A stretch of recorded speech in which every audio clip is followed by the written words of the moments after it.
Welcome to JumpStart's monthly webinar series. Today, our topic is Stop Automating the Wrong Things. I'm Ed Valentin Lugo, and I serve as JumpStart's media coordinator. JumpStart strives to provide you with access to the knowledge and resources you need to make your small business bigger and better. Visit our website to explore some of our other educational opportunities for small business tech companies. There's a few housekeeping rules before I introduce our presenter today. A few housekeeping items. This presentation session will be about 60 to 90 minutes with additional time set aside for Q&A. Our presenter may ask you to participate throughout, so please place your comments in the chat. Please make sure your responses are going to everyone, not just hosts and panelists. You may need to make the selection in the chat drop-down menu. You can also see the Q&A, which is a great place for you to put your questions as they occur to you and to ensure you can address them at the end. At the end of today's session and in the follow-up email, you receive the slides and recordings of any additional resources relevant to the webinar and a brief survey. We appreciate your feedback as it allows us to continue to bring in experts and entrepreneurs to teach valuable lessons. And all right, without further ado, allow me to introduce our presenting subject matter expert today, Tushar Kulkarni. Tushar is a technology leader and venture builder with a 25-year track record of managing high-stakes projects across the globe. As the founder of Big Kitty Labs, he has spent 15 years delivering cutting-edge software and hardware solutions that drive meaningful impact in industries ranging from sports to medtech. A specialist in product architecture and digital strategy, Tushar holds multiple advanced degrees that inform his rigorous approach to project delivery. Beyond his role at Big Kitty Labs, he serves as an angel investor and strategic advisor, leveraging his extensive experience to help help early stage companies navigate the transition from initial ideation to successful market entry. Tushar has also serves as CTO and ETA, the fastest growing AI event in the US. Without further ado, I'll pass the mic over now to Tushar.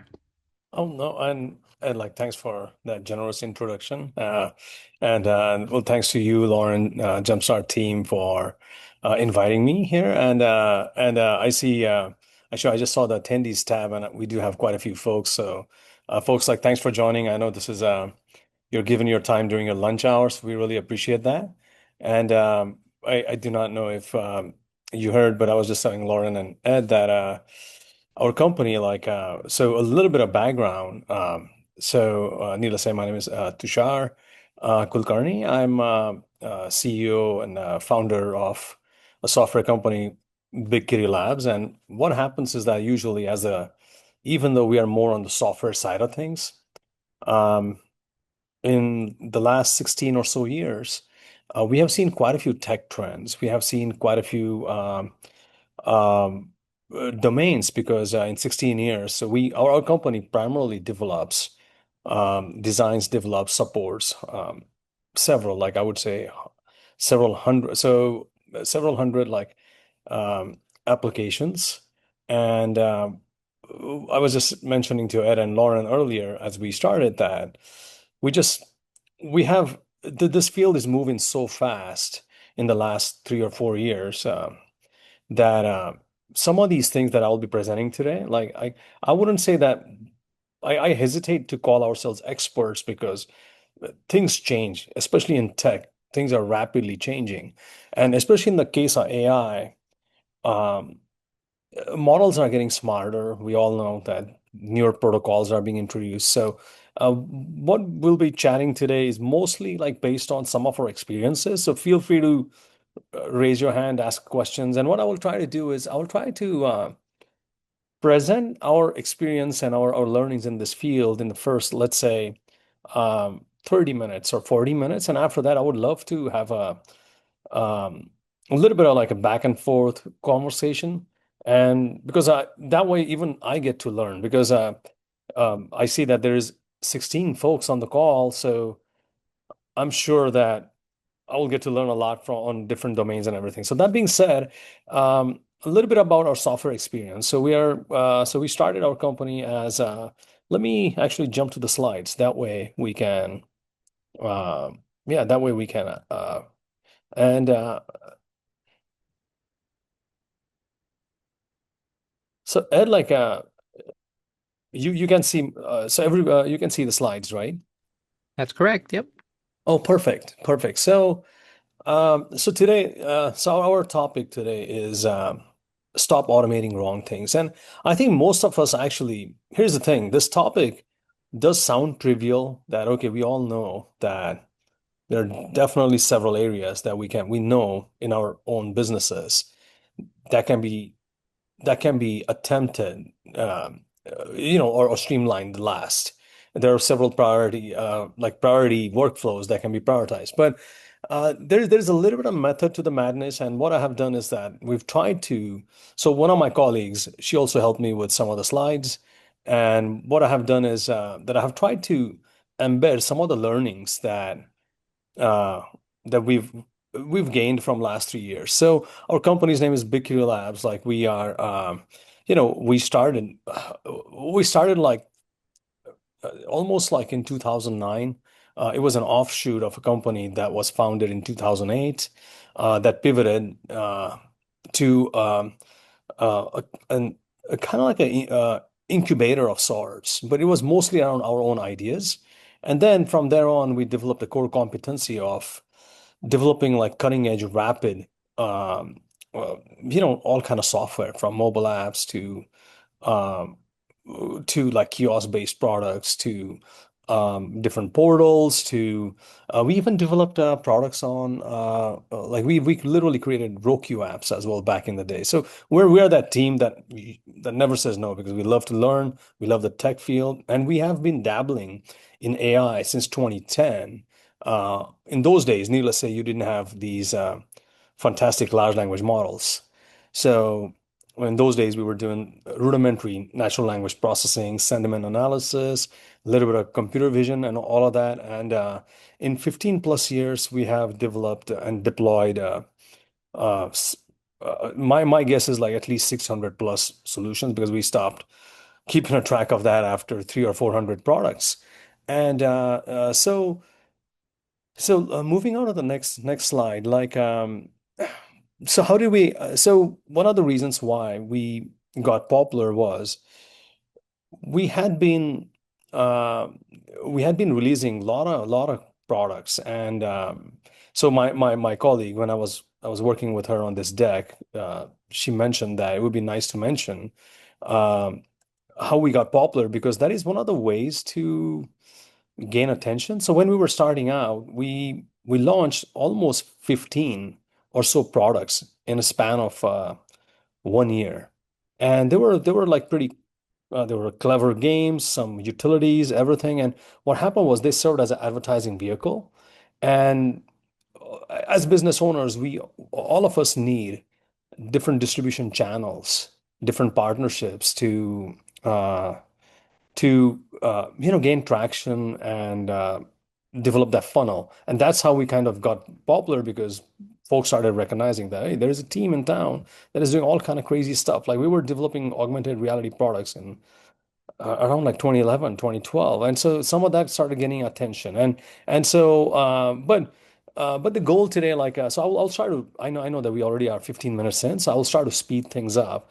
And the goal today at a high level is um, the when AI framework. Like when have we seen usually AI being implemented in organizations? So we work in pretty much 10 plus different domains, from education to automotive to aviation to sports and so forth, even in agriculture. So when to consider AI? Then the automation map that kind of gives you a little bit of idea, and and yeah, and the third and the fourth we can probably get into that, but I would love to let's say another half an hour or so have a little bit of conversation on which areas you think you might want to take on in your organization. So what could be wins, quick hit wins for you? What are the processes that you can automate that you can? And what I can do is I can open up the forum by sharing some fun things that we have done. I have done at personal level, I have done at in my other businesses and so forth. So moving on to the next slide. So generally you have like, at a high level, these categories, like, your product or service, your marketing and sales, your back office and partnerships. And one of the things we could probably do is we could try to, traverse through this map and see where, at least from our perspective, we have seen AI helping.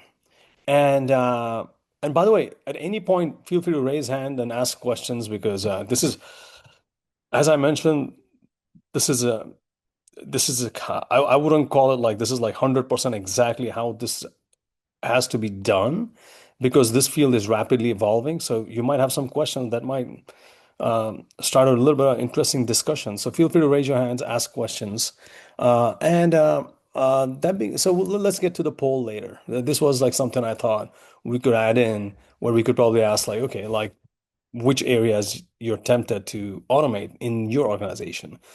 So, uh, so as things started, so about a year and a half ago, everybody started talking about agents and agent orchestration.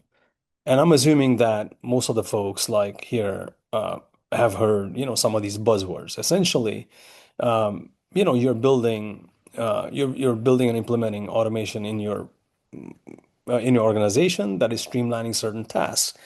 And it was kind of interesting that so we work in different domains, and I started seeing some trends. We started seeing some trends, and one of the areas where people started automating the most in the early days, like, and when I say early here, I don't mean like I mean like 3 or 4 years ago, was the area of automating content. Because large language models, by definition, are good at producing or generating content, and it was really easy. Like you could automate your blogs. There are several tools that pretty much started helping you generate or promise fresh content. For example, people started automating a lot of newsletter. Like here, I'm sure each one of us get like 5 or 6 newsletters. And so we started getting more and more requests to automate content. And even though it's a quick win, it's a good like it's a good hit, quick win, everything. Um, we started seeing like some drawbacks in this automation. And one of the drawbacks was, I will get to that later, was that even though creating and automating and distributing content is easy with AI, it is very, very customer facing, and it has to be done in a fashion where there's at least some sort of curation that should happen, because we started seeing that. And I'll get deeper into I'll get in the weeds like later throughout this deck. But to give you some ideas, that let's say you have a blog, you start automating a blog, if and you're posting fresh content, you know what your popular keywords are that can generate more traffic or that can help you drive the customers further down to the conversion level. We started realizing that, and this happened even with us because we ourselves got tempted, our blog, our site. So even though we're supposed to be one of the most experts, our site, like, site is a, in-house project. So we don't consistently update the content. So we are like, hey, we are the AI guys, we are the software guys. Why not automate the content? And what happened was we knew our keywords. We ourselves do a lot of like, a little bit of digital marketing as well, because when you're around for 16 years, you tend to learn quite a few different tips and tricks. And needless to say, as many of you know here, probably on the call, Google starts, uh, it catches up with the AI content, and eventually Google or any other engines, some of the LinkedIn algorithms can also flag you if you start automating too much, if you start generating like a lot of like canned content or something, it catches up with you. And that's when we started realizing that, okay, and this was like a few years ago, when we started automating some of these things with different tools or some in-house like agentic implementations. We started realizing that that was a good idea, but it is only good when you have a human in the loop. But moving on to the automation matrix here. Um, so these are the three categories. Like this is a now again, like everything has to be taken with a pinch of salt, but usually this is what we have seen. And this is needless to say, this is something that we have run by different teams and what happens is that like so most of the times people are starting to finally like figure out like okay which are the processes that can be automated quickly, which are the quick hit ones. So here in this matrix you can see that things that can that are like constantly repetitive or require like similar inputs or research or have clear success metrics. They are the easy wins. For example, and I will get into this one later as well, but I'm actually finally very happy with our organization because we're starting to develop several automations. I'll give you one fun example. So my calendar is, and I know pretty much everybody, all of us are founders here, so our calendars are pretty brutal. And I started realizing that anytime somebody says, "Hey, um, like when are you and your colleagues available?" So you can very well say, "Well, Tushar, there's Calendly. There's like 20 other tools you can use for this. There's scheduling products." But I started realizing that I get these emails at least 4 or 5 times a day, or at least 6 or 7 times a day. And my calendar is like crazy 2 weeks, like 2 weeks out all the time. And then I have to match that with my friend's calendar, with my colleague's calendar. And then we have to find there are certain meetings that have like, there are certain blocks. So there was a certain pattern with this. And needless to say, we ended up implementing, we built a quick and dirty AI utility. So anytime I either get an email or if I'm writing an email, so for example, if I'm sending an email to Ed here, and I could pretty much say, "Hey Ed, like how about next Tuesday?" And it immediately started like going around our domain, and next Tuesday you have these slots available within that similar context itself. Now I know you could very well say that, well, you probably gain like 5 minutes or 10 minutes a day, but it still adds up. It's like a repetitive task, and now we don't have to worry about any of this. Needless to say, this also has a little bit of human in the loop element because sometimes you know that like okay even though you got some recommendations by the tool that you've developed that does rapid checks within the organizations on when this because the tool that we develop it will be like it could be very much like you and you and Ryan and Becky, like you have availability on Tuesday on XYZ day. And as I'm typing this, it uses, it's at the end of the day, it's natural language processing. It picks all of that up, maps all of that out, and shows me. And believe it or not, this started saving hours every. So those are the examples of like quick and dirty automations. And then, needless to say, I can get into deeper into how we have developed our intake process and how we have streamlined it. And I can get into some of those examples. Uh, but but usually things that are like happening frequently and they have similar inputs and outputs are a really good candidates for quick agentic automation. Now then there are things that are customer facing. Like for example, I was talking about LinkedIn posts or there's like some type of outreach. Um, those things I would highly recommend, or we would highly recommend that you use the assistive approach.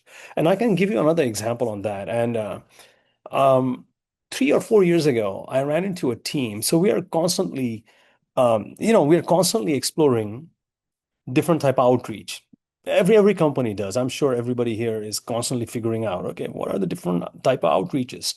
And every now and then you run into somebody who vouches that they have developed this digital tool that is so fantastic that it can it can it can like find appropriate it can do amazing prospecting, it can do amazing outreach, and it can help you develop that funnel. And who doesn't want that? Like for example, with our organization, I'm constantly traveling, or our business development team is constantly traveling, meeting folks, um, understanding their problems or recommending solutions. But the hardest thing is the entire logistics that goes around it. So I'm constantly looking to make the digital uh, funnel more effective. And so a mistake I did was 3 years ago, I ran into this tool, some agentic implementation. It was probably 2.5 years ago. And against my own judgment, like I this the reviews and everything, they convinced me that this is a great outreach tool. And I've been in the industry for so long. I should have been a little bit more careful about this. But what this tool did was it was an interesting automation. Now, like 2 years in, there are quite a few of these that do this. But what it did was it automatically identifies. So, for example, in our case, we are the custom solution developers. So you just feed that information that, okay, we're looking for folks, that are looking for XYZ solutions. And so it would do a little bit of prospecting for you. It would create these wonderful email campaigns and everything, and it would send them out. What it did not do was it did not have any human in the loop. And it started making lofty claims that, oh yeah, like we'll help you become we'll help you get like so for example, if it was an e-commerce platform, it started so what this tool did was it understood the e-commerce platform, it understood the domain and everything, which is amazing. And it started crafting email messages like lofty promises, saying that, well, we'll add like another $2 million to your revenue. We have these ideas and everything, and yeah, we were getting we were getting appointments on the calendar, but then we were realizing that then we had to figure out some crazy innovative ways to help people with their domains, which is really not our expertise. Our expertise is essentially more on the software side of things. So but as we get deeper into the conversation, I can probably talk a bit more about interesting scenarios we have run into. But generally speaking, if processes are more customer facing, require judgment, require empathy, and so forth, and that's where we humans still excel. So anything that is curate, like anything that requires that level of content or that level of decision making, creating a process that has humans assisting it, that is absolutely essential. And the third one is pretty trivial. Third one is like you know processes that involve like handling of money, or especially things around security and access. That is actually, so we do ton of healthcare, like health tech, and in that case, like some of these issues have to be really, really reviewed carefully. So some of those things, like especially like areas where you have like a um, HIPAA compliance, or some other like, or we, for example, we do insurance products. Some of those areas, like they're better to be done with a human in the loop. And here is a bigger thing. Like lately, I'm realizing that even though quite a few processes are susceptible for AI to disrupt, I think the actual human to human interaction, the partnerships, the actual the soft skills that we have, that will still be essential even 10 years down the road. For example, most of the most of the business development that happens with, for example, with us, is when we meet people, when we talk to them, when we understand their concerns. And so those are the areas that, needless to say, I mean, they really can't be automated that much. The most you can do, for example, in our case, let's say we meet quite a few entrepreneurs like you who are looking for solutions. Let's say we meet them at different events, like JumpStarts, like say Trailblazer or any other event. So yeah, you can develop tools that can help you um, with timely information on different events or type of people who'll be there, or your ICP. so it can help you get prepared for that. But the actual interaction, everything, I mean, needless to say, we all know that cannot be. So there are these different areas, and that's the basic automation matrix. And one of the so I had seen and then here are some of the examples. I should have remembered that there is a slide that actually helps with this. But here are certain examples that we have seen over and over again. So like for example, in my earlier like on the earlier slide, I was talking about this company we had engaged 3 years ago. That had a tool, and there are hundreds of them now. Like that will go out and help you with research, identify information on the companies, um, research on the prospects, qualifying the prospects, updating the CRM. These are like repetitive processes, mundane processes, like scheduling meetings. I was talking about like we ourselves have developed a couple of tools that help you with some of this. So these are like measurable, repetitive, and you're generally you're not going to harm, even if something goes wrong, you're not going to harm anything. And the assistive ones are the ones where you're drafting emails and suggesting follow-up language. So I'm sure all of us here now use all of the tools provided by Google and Gemini and Copilot, where we are drafting emails, reviewing them, and sending those out. Or like, oh, proposal is one of my favorite ones. I'll get into that one later because that one, it is kind of funny that how I'll talk about like how I thought back in the day, this is like almost like in the early days of some of the OpenAI APIs. This was like 2019, 2020, or maybe even, yeah, even around like COVID times, we started tinkering with tools that help you build rapid proposals using AI. But but even that is an area where you really cannot fully rely on AI. And needless to say, the third one which I was discussing earlier, that negotiations and trust building and everything, those are the areas that usually, I don't see them getting replaced at all. So some of the negotiations, I have seen some tools that help you do that, but uh, but not a whole lot, not a whole lot at least yet.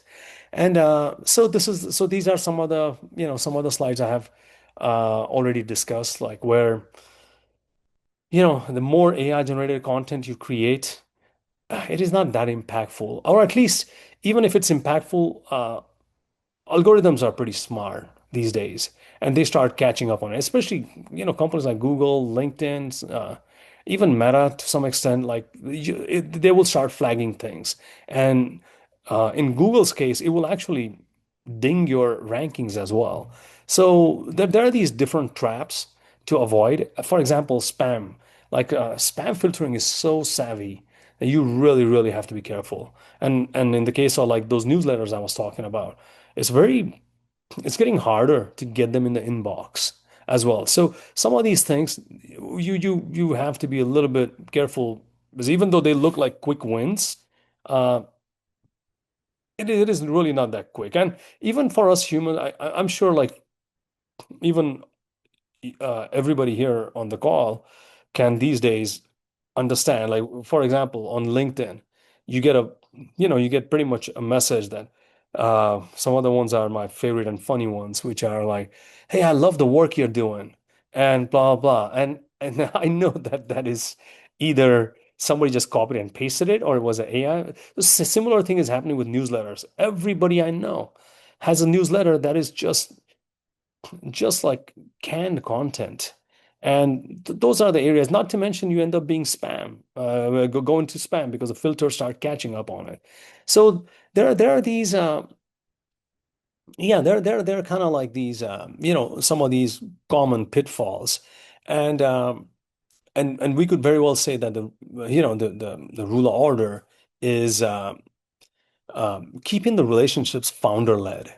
And that is huge, because it is we all know that for most of us founders, your company is like your baby. So everything you build around it, like it's these are your relationships. Everything is everything is like everything is developed on trust. And um, it takes years to develop those meaningful relationships, and it can be easily damaged by bringing in AI because that, like for example, these days, like when OpenClaw came out, I started realizing that some of my friends, every if I send them an email or a text, I started getting these rapid responses or messages. And that was almost hurtful that my friends have friends have outsourced their replies to me to OpenClaw, and that was kind of hilarious too. And a couple of times I got some funny emails or funny things, and they had to come back to me and apologize. So those relationships we have to be a little bit careful. Um, um, I'm seeing I almost like I'm seeing less and less friends of mine they've disabled the OpenClaw and some of the other automations, but the rest like we kind of went over like um, assist only mode for your agentic implementations for customer facing moments, and you know and then the third one is pretty much like everybody knows that, yeah, just going after the repetitive um, tasks within the organization first. And so jumping to so there are as the more I was trying to figure out the science behind it, there are like four steps which are, as you go through it, it makes it sound trivial, but it's kind of like a fun exercise if we all do it, including me. Like so we have started to identify, and now what I will do is I'll start talking a little bit about how we as a software company are implementing some of these things in within our walls. And so so for example, first task is building a work inventory. So which are, like, so for example, let's say in our case, the way this stuff happens is um our entire business model is word of mouth. We really we really don't do a whole lot of other type of outreach, because we're realizing that especially when you're developing custom solution, it's like building a house or something similar. So where people actually trust when they meet you or they hear about you from their trustworthy friends. So in our case, let's say my friend introduces me to, he say, "Hey, Tushar, meet Keith. Like Keith is building this amazing product and they need help and everything." So so that's where the journey begins in our case. And then, we the usual, like you meet like Keith and their team, and you understand their problem, and you do the you after so you said, okay, let's get together again and give us let's say 3 or 4 days to digest what you're building. And of course in between there's an NDA and all of that, right? So and then after that you get into you get into the analysis side of things. You try to understand the technical feasibility, and you develop entire blueprint, and you do so entire discovery process and then proposal. So I started realizing that we can pretty much automate, at least because many of these are back office things. So why not develop different agentic, like a kind of like, so, the general, like I'm sure everybody's heard this word, pipeline. So we started developing these different pipelines. Like what are the areas we can streamline and get some hours back?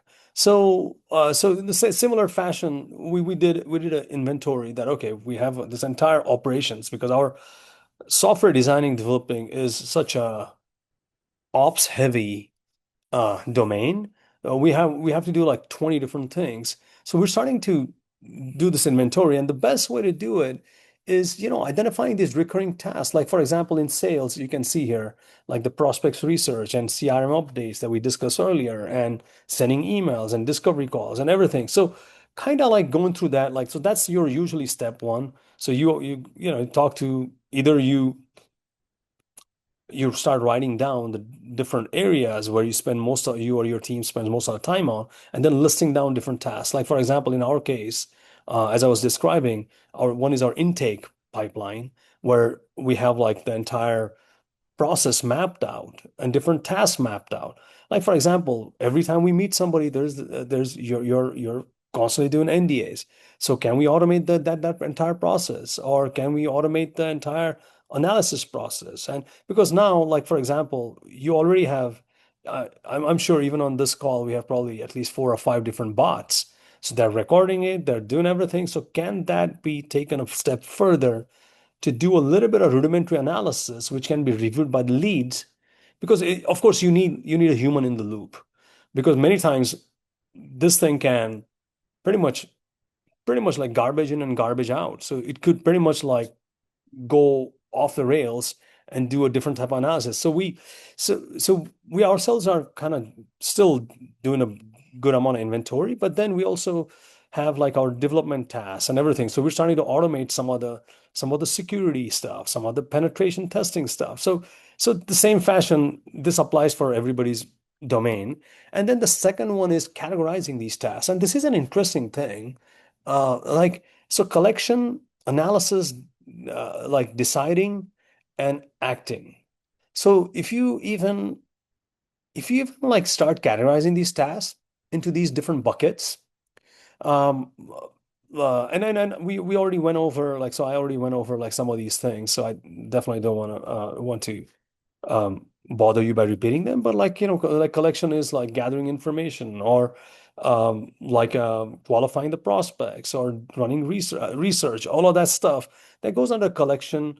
Analysis, like I was describing that, like in our case, like analysis is huge, because every time we meet somebody, usually it's an area that is new to us. So understanding that domain analysis and everything, these tools are immensely helpful, immensely helpful. And then decision and acting on it, those are the areas that are a little tricky. So those are the areas where you really have to be careful when you're automating both of those, because they could have a actual um, monetary, or they're impacting humans. Like for example, um, like some of my friends who had automated their text messages, I was joking about earlier.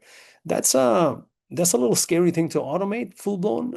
But we will get into some of those examples later. But here in this case, like you can see that researching prospects falls in the collection, or lead scoring is analysis. Like that's essentially an analysis task, which is qualifying your prospects or so forth. And so these are the different areas where you can kind of like logically organize these in different buckets. And then on the third step, this is kind of interesting. So these 4 steps. So I will also, after these 4 steps, show you a quick and dirty way, which I have seen. I had seen it somewhere, like in some slides or somewhere. Uh, kind of like a scoring chart as well, which I'll gloss over after this one. But so this friction score is what that one, and your risk score. These are the 2 types of scores that help you make a proper decision. So for example, in friction score, like the first one, which we've discussed like quite a few times here, is how frequently it is happening, how time consuming it is, how frustrating it is. Like for example, our proposals, uh, especially the government ones that we do, are pretty daunting. It is very, very laborious process, very like very tedious, time consuming, um, and you really need assistance writing those, even though you have done like them over and over again. And then there is the error prone, like and which ones require very less judgment. So this is a score, and so the score of this, the higher the score, logically, like the more it should be automated. So this is the step 3, and this is the risk scoring. So risk scoring, like earlier how we discussed that, what is customer facing? Does it have legal exposure? Does it have financial exposure? Like for example, this score for the companies that we're working with, which are in either in health tech, insurance, financial, this score just goes off the chart. Because for example, like there's a company where we are automating some underwriting process. There you really cannot fully automate, at least yet, because you could be making decisions during that process that could literally impact you know people's, if people are going to get like uh, financial assistance or not, and that can really impact on people's lives. And it's also a little bit of, I mean, it also has huge liability around it. So this risk calculation is also a kind of important step of that step in deciding which flows you can automate. And needless to say, the maximum is 25, and high risk is like requires like a very heavy human oversight. And yeah, like here, it is kind of interesting. The reason why we mentioned billing. So in some cases, you can very well say, well, Tushar, like, every billing has some sort of automation built in. Even QuickBooks, you can always automate billing. So yes, a short answer is yes. It's not a completely binary thing to do. You have to use your little bit of judgment, but there are areas where, like for example, one of the teams, they wanted us to do some create agents to interface with Stripe to help them with refunds and other areas. And that's where we raised a flag. We're like, that is a scary thing, especially till that entire model is fine-tuned to a point where you can fully rely on it. Because if you start refunding it, and you because that's a like going back here, that is your deciding and acting on uh, you know on those refunds. And that is an area I wouldn't take on immediately. I would take that on the very, very, very last, if we even do so. But risk, so once you have all of that, you get this sort of like a matrix here. This sort of and this is needless to say, I used AI to create this because my drawing is terrible. But you can see and you can see that how it all pans out. Like you have like these different tasks, different examples. Like you want to do CRM data entry, or you have like meetings and stuff. And so frequencies daily, like and different type of friction scoring and different type of risk scoring, and it immediately starts giving you a general idea. Again, like this is everything here is just it's derived from these hundred some products which we might have built in last couple of years. Needless to say, you could very well say that, well, in our case, like, hiring decisions can be full-blown automated. They don't have to be human-led. And there could be a very well case be made for that. But some other things, so we develop all sorts of software. Uh, we literally touch random domains. And so ours is a little bit based around that. So there could be some bias based on things we have learned. But here at the bottom, like I'll be more than happy to send this deck out to everybody. But at the bottom, you can see that the things that you can really with low risk automate are, the things that are rule based and high volume and so forth. And then you have like the assist and human led and some other areas. But this is the chart that I thought kind of gives a little bit of good understanding of these different like scoring techniques. And these are the step 5 and step 6. So they are pretty much this is the automation map that I had mentioned like in the earlier part of the slide. And this is the ROI prioritization funnel, which is pretty self-explanatory. And so this is the automation map, like the here the um, like so this quadrant is something that we've been discussing, which is the pretty much the last I would get into. Although like some of the strategic planning, I have seen that there are certain areas where I'm working with. So our team is working with some teams that get ton of proposals which need to be funded and everything, and we're starting to get into an area where it's not full-blown human-led, but it is moving into this quadrant here, like creating a human in the loop scenarios. So we're developing tools to help them rapidly analyze and assist with these proposals that have high stakes involved in it. Oh, needless to say, it's an experimental project. But moving on to the so this was this was the quick and dirty one that I had seen where, when AI scorecard, like, is it repeatable? So this is very similar. So the first one was a little bit like extensive. You go through these 4 or 5 steps, and yeah, and you know, you categorize and you do everything. But this is like a quick and dirty one where you can go through this quick scoring, very similar in a way. Like, is it low risk, high risk? Is there a kind of like a manual intervention required in some of these, or how measurable it is? And needless to say, like, you interpret your score, and yeah, like you kind of like make a decision based on that. So do it. So I'll zip through some of the remaining slides because I think I've been talking for almost like 30, oh my goodness, 45 minutes. So one of the things, so some of the things I was kind of thinking were this is the general stuff. These are the general slides like that go over the risk zones and the downside and some of the stuff we already know. Like, for example, in marketing, which we've been discussing, there's a reputational risk, and there is a like a in on the product side, as I was discussing, like insurance, or I was talking about the underwriting example, which is kind of risky. It can absolutely assist your underwriters rapidly for churning. For example, one of the insurance products we developed, it was developed for a bunch of insurance agents who have to digest each month hundreds of documents that have regulatory insights and certain guidelines. And we were absolutely able to develop different implementations that gave them back, oh goodness, tens and tens of hours each week, and made that process a little bit more bearable because it's a very, very tasking process for humans.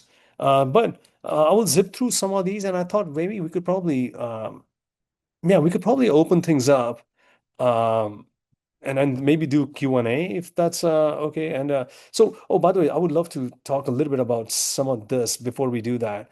So, guardrails.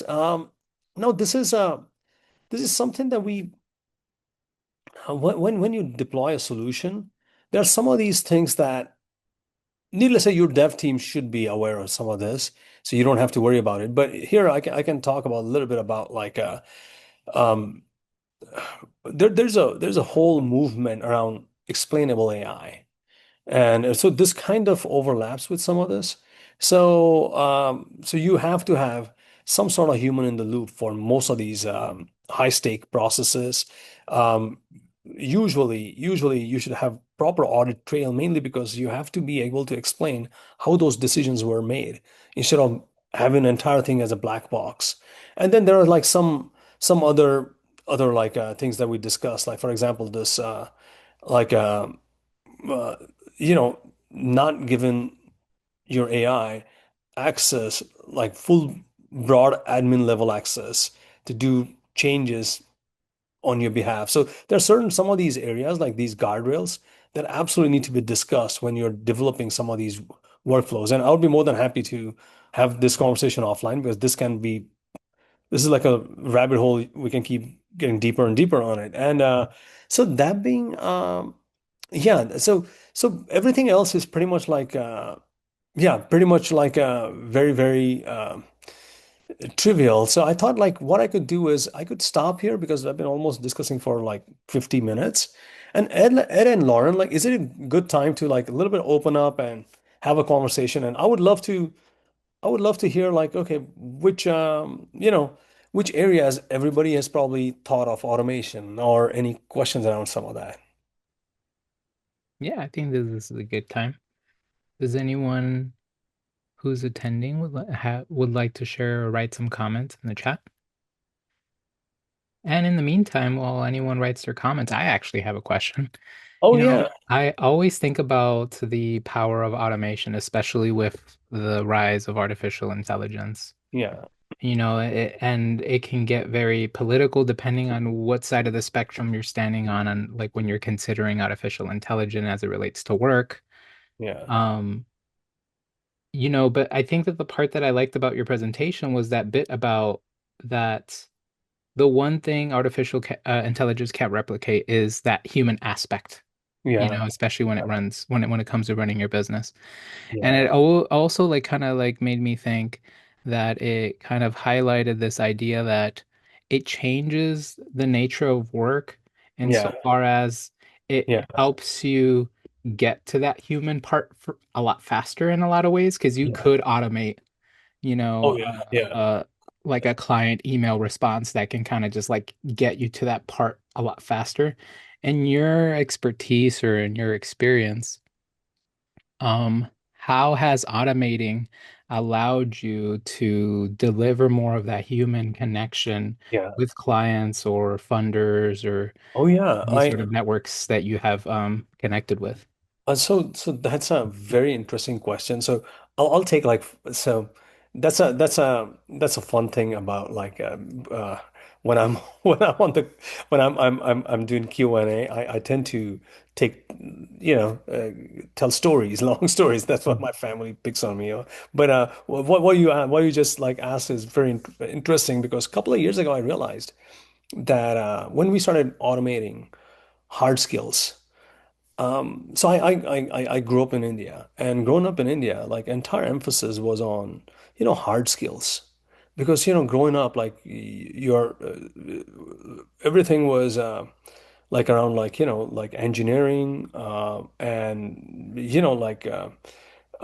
so some of the tasks that require like everybody was focused on picking a trade like medicine or engineering or everything, which required like, kind of like hard skills.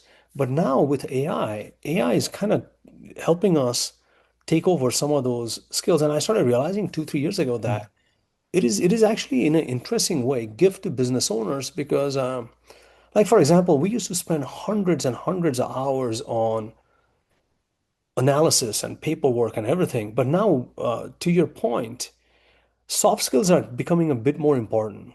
So we're Mm. kind of pivoting from, and maybe this is my biased opinion, and maybe I would be more than happy to discuss this with somebody. But what is happening is that, like, as with each emerging model, everything is getting, they're taking over all of these hard skills, and now we have more and more opportunity to develop the soft skills and you know and increase your like your partnerships, increase your business, develop your funnel, and Mm.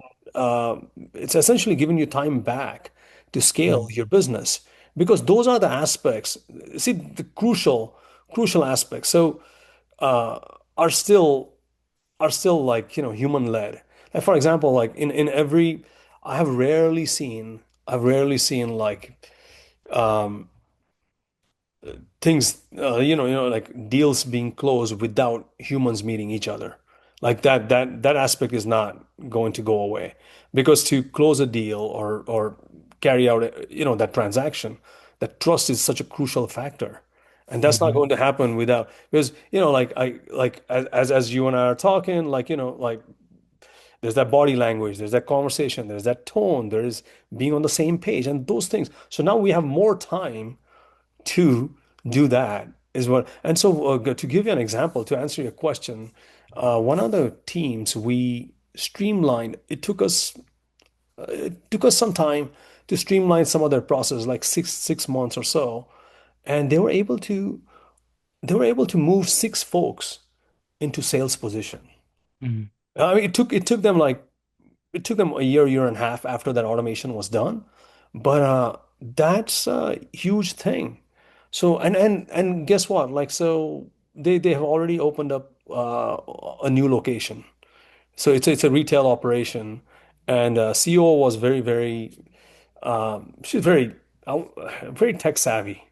So she realized that there were so many things they could have like the work order scheduling, their invoicing, their kind of like there were like bunch of areas that so we sat down, we understood, they helped us identify the repetitive tasks and everything, and yeah, in I would say 1.5 years since this has been done, they were able to free up six resources and move them on the biz dev side of things, where they're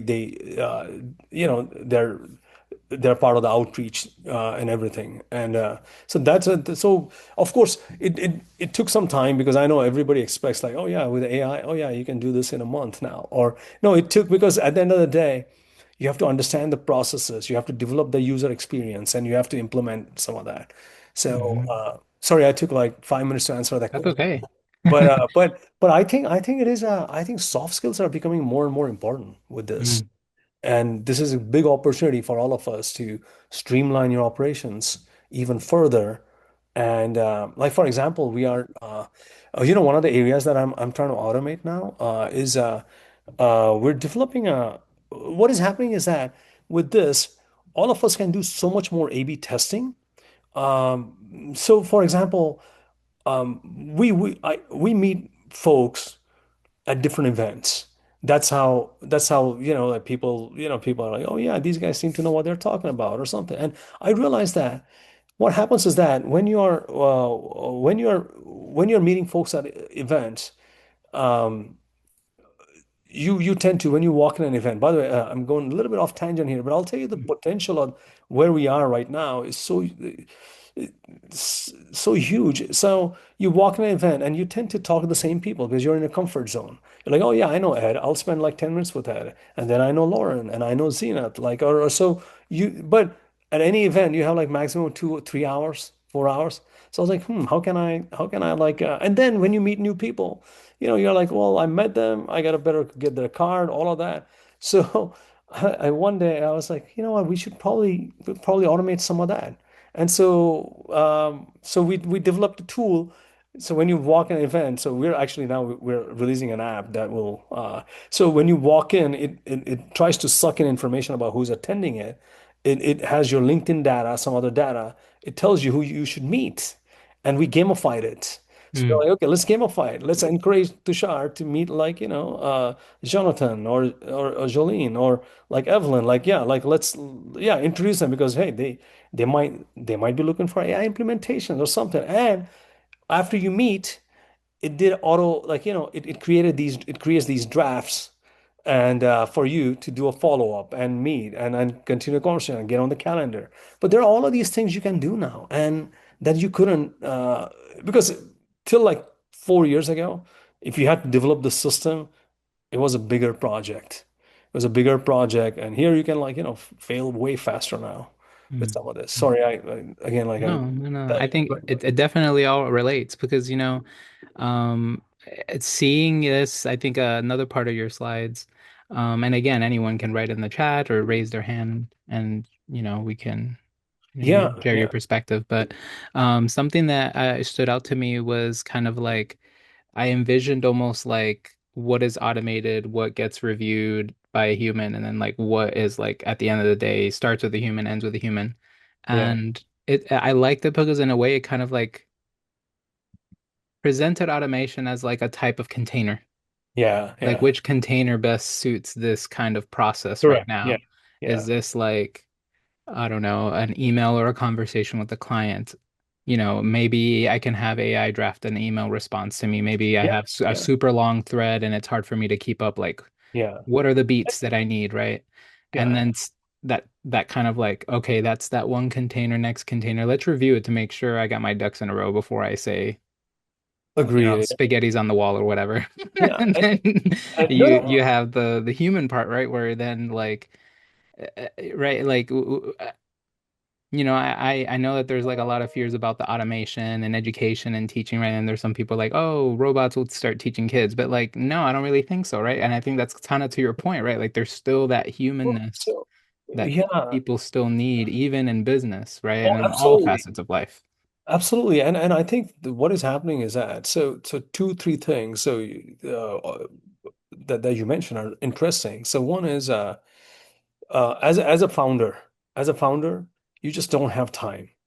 You just don't have time. Like Hmm. even attending something like a webinar like this, it's a luxury for most of us.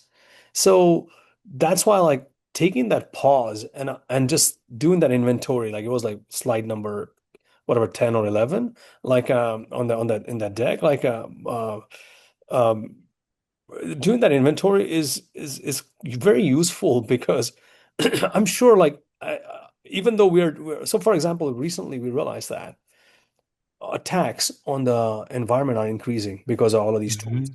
Like, Right. for example, Mythos got released, and most of the tech industry was in a panic. And okay, how we're all so vulnerable now because AI is an accelerator. It will accelerate all kind of attacks.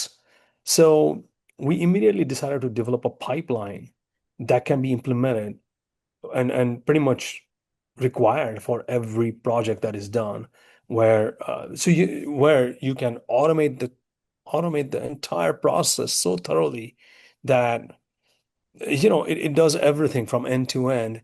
And then needless to say everything gets reviewed by the leads, but but but you could very well ask like, okay, so how is that different than things that were pre-AI? Because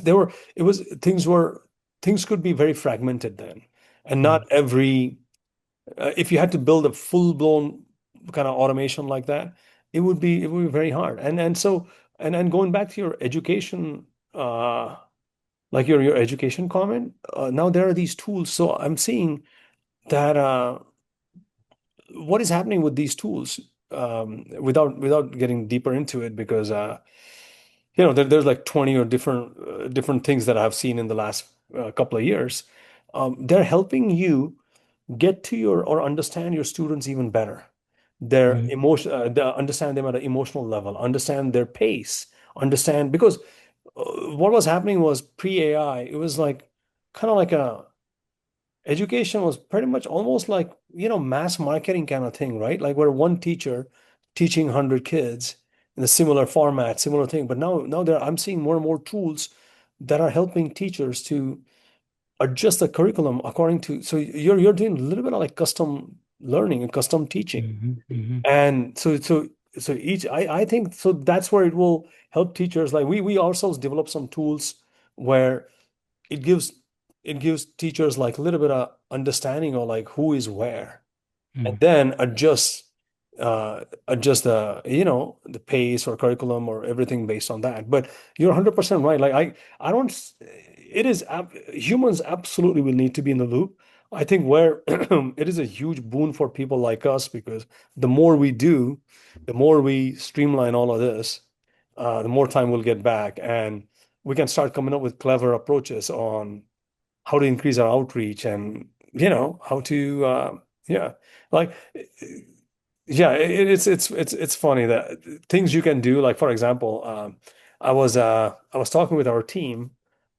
So we all have like, we all have Google Analytics, we all have like everything on sites.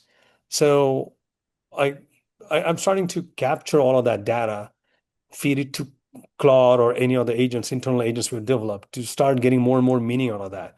That, okay, are people really finding when they get on our site? Maybe not. So if not, can you give us clues?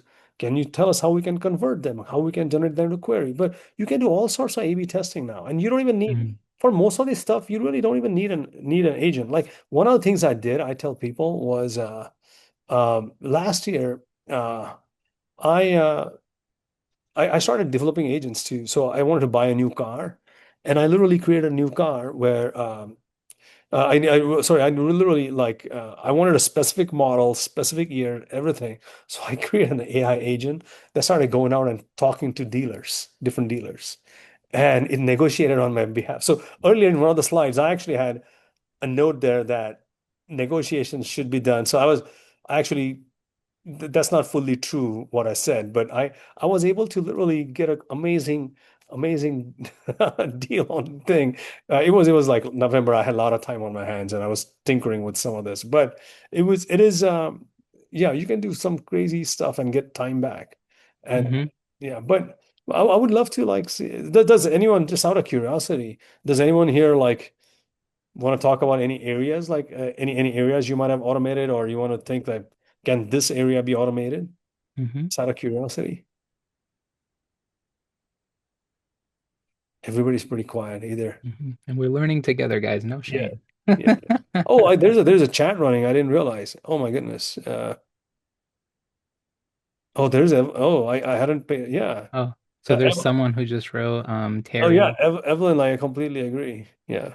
They write, I'm secretary at church. I have lots of paper. Yeah. Um, Sorry, I wasn't paying attention to the oh chat. no, So, no, no. That was on me. I'm paying attention to the chat, so oh, don't worry okay. about Yeah. that. Sorry about that. Yeah, but you know the by the way, I hope I'm pronouncing your name correctly. Terry, like so your church example. So I'll give you an example. We started a year and a half ago, a similar scenario. Uh, I got to meet some county engineers, and Ohio has 88 counties, and somebody saw me talk about AI, and they said, "Hey, can you come over and give a talk to county engineers?" And till then, I had no idea how things happen at the county level, and so I gave it was an interesting conversation, a lot of Q&A, everything, and then I got invited to visit multiple counties, and then I realized that counties have, if you walk into any county office, there's hundreds of thousands of documents going back to 1800s. These are like old deeds and everything. And then when I saw that, and then that's, and their question was like, can we start using or building or implementing things, and they wanted it on premise. Many of them wanted it on premise because they're like, yeah, some of this stuff could be sensitive, even though a good amount of it is public information. We want to process it locally, but can you help us automating all these documents? So we started working on some of these agents, and it is phenomenal the things you can do now. Like for example, some of the documents they had at the counties were uh, written in 1800s, like cursive writing.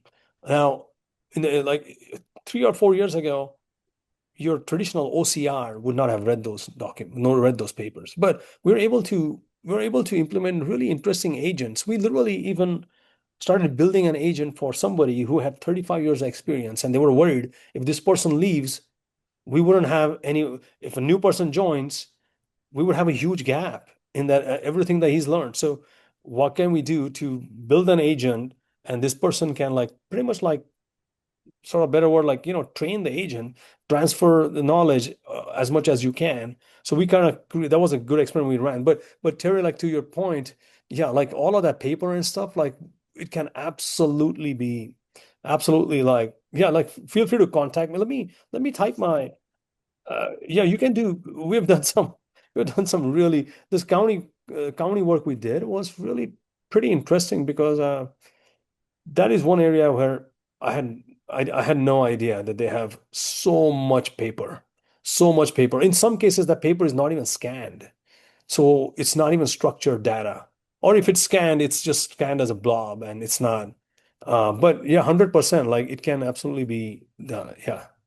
Um, but and oh, and by the way, Evelyn, like I'm glad like that resonated with you about the soft skills, because I'm realizing that I wish I had access to these tools like 20 years ago. Like uh this is immensely helping, freeing up my time and going and meeting and interacting with people. So, but anyone else has any thoughts or questions? Or